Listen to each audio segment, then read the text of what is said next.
गांव में तो सब जगह अकाल की परिस्थिति हो गई है।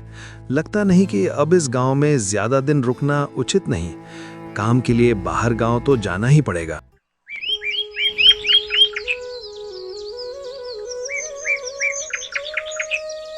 रमेश काम की तलाश में दूसरे गांव की ओर निकल पड़ता है। चलते चलते वो रामपुर गांव में आ जाता है। वहां उसका रहने का कोई ठिकाना नहीं था और उसके पास कोई काम भी नहीं था। चलते चलते वो एक अमीर मोहनलाल सेठ के पास आ पहुंचता है। रमेश ने कहा, सेठ जी, मैं रमेश दूसरे गांव से आया हूं। हमारे गांव में अकाल की परिस्थिति हो गई है। लोगों के खेत सूखे पड़े हैं। गांव में बूंद बूंद पानी के लिए लोग तरस रहे हैं। अगर मुझे आपके पास कुछ काम मिल जाएगा तो बहुत कृपा होगी बड़े भाई। तभी मोहनलाल सेठ ने कहा, अरे रे, लगता है तुम्हारी हालत बहुत खस्ता हो गई है। ठीक है, वैसे मेरे पास एक काम तो है, पर लगता नहीं कि तुम वो कर पाओगे। सेठ जी, आप चिंता ना करें। मुझे आप कोई भी काम दे सकते हैं। मैं वो काम पूरी मेहनत और ईमानदारी से करूंगा। अच्छा ठीक है रमेश, तो कान खोल कर सुन लो। मेरे पास 50 गाय और 50 भैंस हैं। तुम्हें हर रोज उन जानवरों का गोबर निकालना होगा और रोज सुबह शाम उन्हें चारा पानी देना होगा। महीने के आखिर में तुम्हें इस काम के लिए 200 रुपए मिलेंगे और हाँ, 2 वक्त का खाना भी हमारी तरफ से मुफ्त दिया जाएगा। बोलो, क्या तुम ये काम कर पाओगे? रमेश ने कहा, अरे बाप रे, 50 गायें और भैंसों को संभालना आसान काम नहीं है। पर अब मैं कुछ कर भी तो नहीं सकता और ऊपर से सेठ जी 2 वक्त का खाना भी दे रहे हैं। ठीक है सेठ जी, मैं ये काम कर लूंगा, पर एक विनती है। हाँ बोलो रमेश, क्या बात है? अगर आपको समस्या ना हो तो क्या मैं आपके गायों के साथ गौशाला में रह सकता हूँ? सेठ जी, मैं इस गांव में नया हूँ। मेरा रहने का कोई ठिकाना नहीं है। सेठ थोड़ी देर तक सोचता है और रमेश को ऊपर से नीचे तक देखने के बाद उससे कहता है, ठीक है रमेश, तुम गौशाला में रह सकते हो। जी, आपका बहुत बहुत शुक्रिया सेठ जी। तब से रमेश गौशाला में रहकर अपना काम करने लगता है। वो रोज जल्दी उठकर गाय और भैंसों का गोबर निकालता, उन्हें चारा डालता और समय पर पानी भी पिलाता था। हर रोज रमेश अपना काम ईमानदारी और पूरी मेहनत से करता था। मोहनलाल सेठ को भी रमेश का काम बहुत पसंद आने लगा, क्योंकि वो अपना काम सफाई से करता था। एक दिन मोहनलाल सेठ रमेश को बुलाकर उससे बोलता है, रमेश, मुझे तुम्हारा काम बहुत पसंद आया है। तुम गाय और भैंसों का अच्छा ख्याल रख रहे हो, इसलिए दूध की गुणवत्ता भी बढ़ गई है और गाय पहले से ज्यादा दूध भी दे रही हैं। इसलिए मैं आज से तुम्हारी तनख्वाह बढ़ाकर पूरे 400 रुपए कर रहा हूँ। कुछ दिन ऐसे ही बीतने लगते हैं। रमेश मोहनलाल सेठ के पास बहुत मेहनत और ईमानदारी से काम करता है। धीरे धीरे रमेश के पास अच्छा खासा रुपया जमा हो जाता है, जिससे वो अपने लिए छोटा सा रहने लायक एक कुटिया बनवा लेता है। गौशाला में सोकर तो नाक से गोबर की गंध अभी भी नहीं जा रही। अब आखिरकार मुझे अपने घर में चैन से सोने को तो मिलेगा। तब से रमेश मोहनलाल सेठ के पास गौशाला में काम करने आता और 2 वक्त का खाना खाकर अपने घर सोने के लिए चला जाता था। कई साल ऐसे ही बीत जाते हैं। रमेश की मेहनत के कारण उसके पास अच्छा खासा रुपया जमा हो जाता है। एक दिन रमेश मोहनलाल सेठ से बोलता है, सेठ जी, आजकल गांव में चोरी की समस्या बहुत बढ़ गई है और मेरे पास कुछ रुपए भी जमा है जो मैंने अपने घर में रखे हुए हैं, पर मुझे उन पैसों की चोरी की चिंता हो रही है। आपको तो पता है कि मैं दिन भर आपके पास ही काम करता हूँ और सिर्फ रात में ही घर सोने जाता हूँ, इसलिए मुझे रोज उन पैसों की चोरी की चिंता सताती है। हाँ रमेश, तुम बात तो बिल्कुल सही कह रहे हो। आए दिन गांव में नए नए चोरी के किस्से सामने आ रहे हैं और दिन भर तो तुम्हारा घर खाली ही रहता है, तो चोरी होने की संभावना तो जरूर है। मोहनलाल सेठ थोड़ी देर सोचता है और फिर रमेश से कहता है, देखो रमेश, ऐसे समय में तो गांव में एक ही जगह है जहां पर तुम्हारा धन सुरक्षित रह सकता है, और वो है जमींदार का घर। इस गांव के जमींदार बहुत ईमानदार और दयालु हैं। ऐसा मैंने कुछ लोगों से सुना है और उनके घर पर बहुत सारे पहरेदार भी हैं, तो चोरी होने की संभावना बहुत कम है। तुम अपने पैसे उनके पास रख सकते हो। रमेश ने कहा, अच्छा ऐसा है क्या सेठ जी? ठीक है, फिर आज ही मैं जमींदार जी से मिलकर बात करता हूँ और उन्हें अपनी समस्या बताता हूँ। उस दिन रमेश जमींदार जी के घर उनसे बात करने जाता है। बाहर पहरेदार ने कहा, ए, रुको, कहाँ अंदर आए जा रहे हो? वहीं रुक जाओ। जी मुझे जमींदार जी से मिलना है। मुझे उनसे कुछ काम है। अच्छा, क्या काम है तुमको उनसे? मुझे जरा बताओ। जी, मुझे कुछ पैसे रखवाने थे उनके पास, यही काम के लिए आया था मैं। अच्छा ठीक है, तुम अंदर जा सकते हो। नमस्ते जमींदार जी, मैं रमेश मोहनलाल सेठ के यहाँ काम करता हूँ। कुछ साल पहले ही मैं दूसरे गांव से यहाँ आया हूँ। अच्छा रमेश, बोलो तुम्हारा क्या काम है मेरे पास? जमींदार जी, मैं सालों से मोहनलाल सेठ के पास काम कर रहा हूँ और मैंने कुछ रुपए भी जमा कर लिए हैं। पर बात यह है कि गांव में चोरी की समस्या बहुत बढ़ गई है, तो मुझे अपने रुपए घर में रखने से डर लग रहा है। अच्छा, कितने रुपए जमा किए हैं तूने?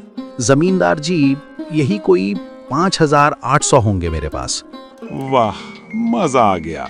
ये तो बड़ी रकम है। फंस गया और एक बकरा। आपकी ईमानदारी के बारे में लोगों से बहुत सुना है, इसलिए मैं अपनी रकम आपके पास कुछ वक्त के लिए रखने आया हूँ। हाँ रमेश, तुमने बिल्कुल सही सुना है। तुम्हारी रकम मेरे पास पूरी तरह से सुरक्षित रहेगी। तुम अब चिंता ही छोड़ दो, मैं सब देख लूंगा। रमेश अपने पैसों की थैली जमींदार को दे देता है। ये पूरे 5,800 रुपए हैं, आप गिनकर देख लीजिए। गिनने की क्या जरूरत है? तुम तो मोहनलाल सेठ के आदमी हो, मुझे तुम पर पूरा विश्वास है। जमींदार जी, आपका बहुत बहुत धन्यवाद। अब मुझे चोरों का कोई डर नहीं है, क्योंकि मेरे पैसे सुरक्षित हाथों में हैं। अरे रमेश, कोई बात नहीं। धन्यवाद तो मुझे बोलना चाहिए, जो तुम मेरे पास आए अपने रुपए रखने के लिए। रमेश अपने पैसे जमींदार को देकर अपने घर चला जाता है। रमेश, तुम्हारे पैसे मेरे हाथों में ही अच्छे लगते हैं। ऐसे ही रमेश ईमानदारी और मेहनत से मोहनलाल सेठ के यहाँ काम कर रहा था।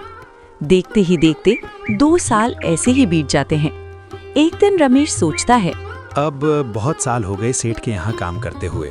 वैसे सेठ जी तो बहुत अच्छे इंसान हैं, पर सोच रहा हूँ कि खुद की जमीन लेकर उस पर मेहनत करूँ। अभी मैं बड़ा आदमी बन सकता हूँ। अब जो मेरे पास थोड़े कुछ पैसे हैं और जो जमींदार के पास कुछ पैसे संभालने के लिए दिए हैं, वो जमा करके थोड़ी जमीन खरीद लूंगा। आज ही जमींदार से मिलने जाता हूँ और अपने रुपए मांगता हूँ। ये सोचकर रमेश जमींदार जी के घर चला जाता है।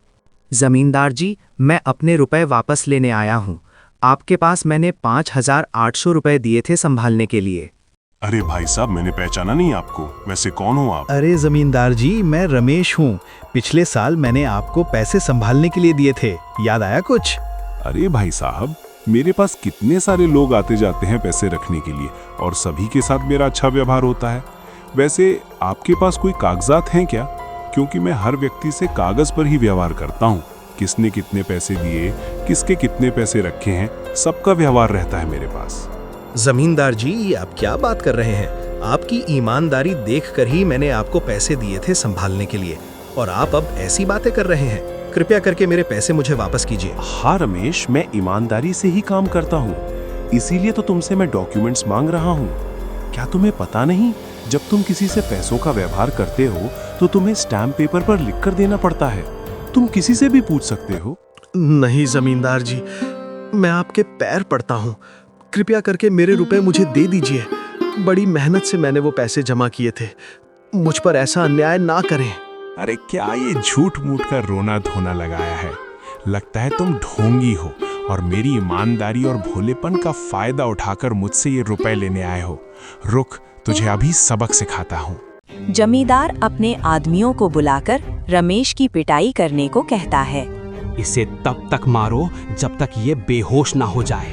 इस 2 कौड़ी के आदमी ने मेरी ईमानदारी पर सवाल उठाया है। मत मारो इसे मुझे, छोड़ना मत। भगवान के लिए दया करो, कृपया करके मुझे मेरे पैसे लौटा दे। मत मारो मुझे, छोड़ दो। जमींदार के आदमी रमेश को डंडे से खूब मारते हैं। फिर रमेश दुखी होकर अपने घर चला जाता है। रमेश के शरीर पर घाव के निशान स्पष्ट दिखाई दे रहे थे। 2 दिन से रमेश घाव के दर्द के कारण मोहनलाल सेठ के घर काम के लिए नहीं जा पाता है। इसलिए अगले दिन मोहनलाल सेठ रमेश के पास आ जाते हैं। वो देखते हैं कि रमेश खाट पर सो रहा है और वो बड़ा ही चिंता में नजर आ रहा है। रमेश भाई, तुम 2 दिन काम पर नहीं आए, क्या हुआ भाई? तबीयत ठीक है ना तुम्हारी?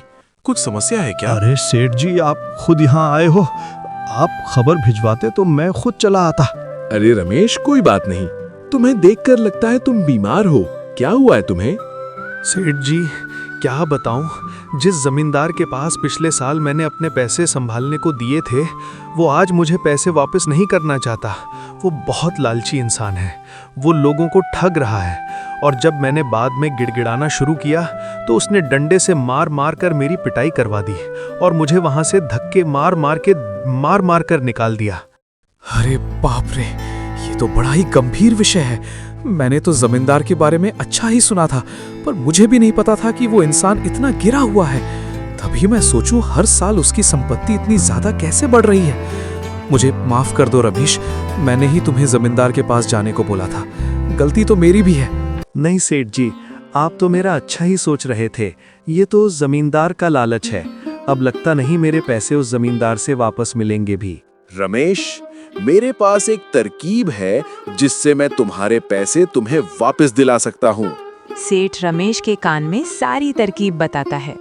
ठीक है सेठ जी, हे ऊपर वाले, ये तरकीब कामयाब होने दीजिए।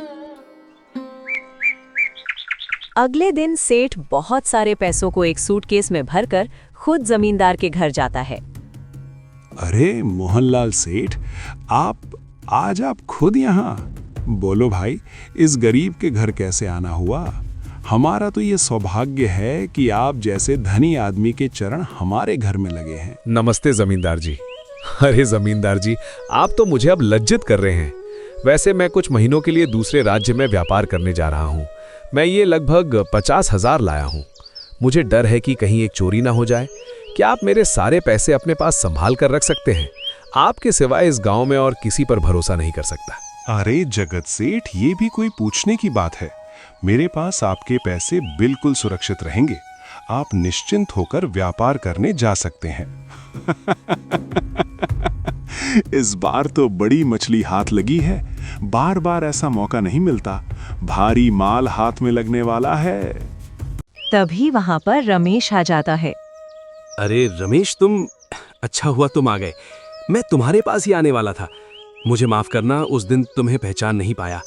इतने सारे लोग मेरे पास आते हैं तो जरा परेशानी होती है, पर मैं अपनी बातों का बड़ा पक्का हूँ। हाँ रुको, मैं तुम्हारे सारे पैसे अभी देता हूँ। जमींदार रमेश के सारे पैसे उसे लौटा देता है। रमेश बिना कुछ बोले वहां से चला जाता है। अरे क्या बात है जमींदार जी, आप तो अपनी बातों के बहुत पक्के हैं। तो ठीक है, मैं अपने सारे पैसे आपके पास रख सकता हूँ। मोहनलाल सेठ इतना बोल ही रहा था कि तभी वहां सेठ का नौकर आ जाता है और कहता है, मालिक, अब आपको बाहर के राज्यों में जाने की कोई जरूरत नहीं है। अभी अभी व्यापारियों का संदेश आया है और उसने कहा कि वो खुद हमारे गांव आ रहे हैं। अरे ये तो बहुत बढ़िया बात हुई। अब मुझे इतनी दूर नहीं जाना पड़ेगा। सुन रहे हो जमींदार जी, व्यापारी यहाँ आ रहे हैं। अब मुझे नहीं लगता है कि ये पैसे आपके पास रखने का कोई मतलब होगा। चलो, आपका बहुत बहुत धन्यवाद। आपने इतनी ईमानदारी दिखाई मुझे। हाँ, पर अगली बार जरूर आपके पास ही आऊंगा। ऐसा बोलकर मोहनलाल सेठ और उसका नौकर वहां से अपने पैसे लेकर चले जाते हैं। धत तेरी की, ये क्या हो गया? ये 50,000 तो चले गए, और जो रमेश के 5,800 हड़प लिए थे वो भी चले गए। आपका बहुत बहुत धन्यवाद सेठ जी। अगर आज आप ना होते तो मेरी सारी जमा पूंजी वो जमींदार हड़प लेता। रमेश, कोई बात नहीं। जो व्यक्ति मेहनत और ईमानदारी से कमाता है, ऊपर वाले उसका कभी बुरा नहीं होने देते, और जो हराम की कमाई का खाता है उसका कभी अच्छा नहीं होने देते। इस कहानी से हमें क्या सीखने को मिलता है, कमेंट बॉक्स में जरूर बताएं। और हाँ, चैनल को सब्सक्राइब जरूर कर लें। हम आपके लिए ऐसे वीडियो और कहानी लाते रहेंगे। वीडियो बनाने में बहुत मेहनत लगता है यार, इसलिए चैनल को सब्सक्राइब जरूर करें।